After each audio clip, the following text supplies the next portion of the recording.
I'm not a lawyer, but day 72 of the YSL trial was interesting. Retired Detective Dennis is still on the stand, and if you remember, Detective Gaither talked about how they researched different incidents that happened leading up to the unaliving of Donovan Thomas in January of 2015, as well as the things that happened after. So Detective Dennis on the stand is going through all of those events, and Attorney Love is essentially making a visual timeline of what those events are, which according to the state include the Lil Wayne incident, as well as the Dexter Montgomery Citgo incident. So just bear with me because that was essentially the whole day. At January 6th, we weren't investigating any of them. We just had an incident.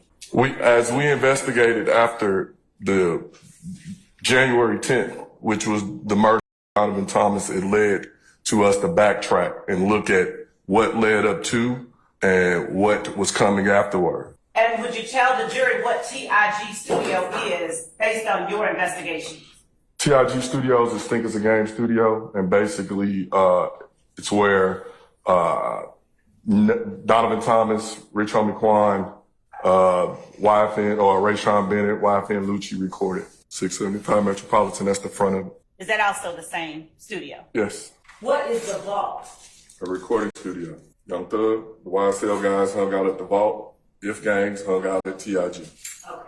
On January the 8th, what property of Rich Homie Quan or DeQuantes Lamar? His vehicle got shot. I'm going to object in so much as it calls for hearsay. What location it was that you learned or investigated as being the location where Mr. Lamar's vehicle was shot? 675 Metropolitan. That's the recording studio that he recorded at. Starting out, TIG Studios. January 8th, we had a shooting at 988 Confederate involving an If gang member. That was, his vehicle was shot up. The victim was Darren Mills. He was in the area and someone shot up his vehicle. Chronologically, what was the next incident that you investigated? January 10th, the murder of Donovan Thomas, aka Peanut. The night of the 10th rolling into the 11th. Buildings, houses shot up. These are family members of Kenneth Copeland. 349 Cleveland Avenue on January the 12th, 2015. That's basically in a YSL territory area. The victim was Summer Good. And who did you investigate as the assailant? Kelvin Watts. At this point, the judge takes a comfort break and Max Shart raises an issue. Your Honor, I don't know where this is going, but I think that this is definitely something before the state goes down this road that they should have litigated before attempting to What? I'm sorry, sir. Litigated outside the presence of the jury before attempting to do this. I am saying right now, I don't know where the state's going with this, but if I hear my client's name, Shannon Stillwell, or any of people that are associated with my client's name listed as someone that was being investigated or suspected of a crime, I am moving for an immediate mistrial because that would be highly improper. Who's suspected of crimes that are not charged, not convicted, being listed through an investigator is complete violation of 404B, 404A, and is prejudicial and completely improper. We're trying this case through hearsay right now. The only perpetrator that's been listed is Kelvin Watts. And I think that was improper, but I'm saying as it goes forward, as soon as a name that's associated with my client or my client's name comes out, I'm moving for an immediate mistrial, and I believe it's very warranted. Thank you, sir. After that, court resumes. Would you tell the jury on January the 12th, did you investigate an incident involving 193 Hendrick? And whose home is that? That's the brother of Kenneth Copeland.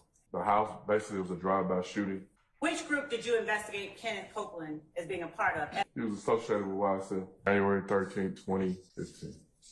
Drive-by shooting. Is that address connected with anyone who is associated with YSL? Kenneth Copeland, his sister. And is his sister the person you're investigating as the victim or the perpetrator? The victim. January 13th, drive-by shooting. The stepfather of Jeffrey Williams. The stepfather of Jeffrey Williams as a alleged perpetrator or alleged victim in this case? Victim. January 22nd, 2015. Rayshawn Bennett's mother. Lucci's mama lived at 1007 Hill Street. Correct. Are you investigating why then Lucci's mother as the victim or alleged perpetrator? Victim. January the 26th of 2015. Kenneth Copeland's brother's vehicle was shot as it exited 75 South at University. And is this the same Kenneth Copeland associated with YSL? Yes. YSL. Lucci's mom house got shot up again. Her and her boyfriend were the victims. They were actually shot. January the 28th, 2015. 2905 Springdale Road and Trivia Smith's apartment is shot up. And Trivia Smith on January 25th, 2015. Is she the person you're looking at as the victim or the perpetrator? She's a victim. She gave us a video from Club Crucial of Kenneth Copeland flashing a large sum of money.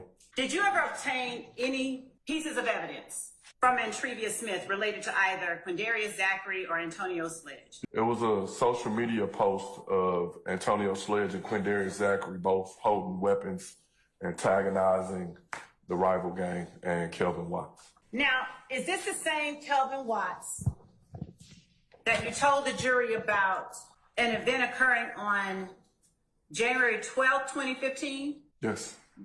And what connection did you find between Kelvin Watts and Donovan Thomas, who was murdered on January the 10th? They're half brothers. And is Kelvin Watts associated with If Gang, YSL, or something else? Fifth gang.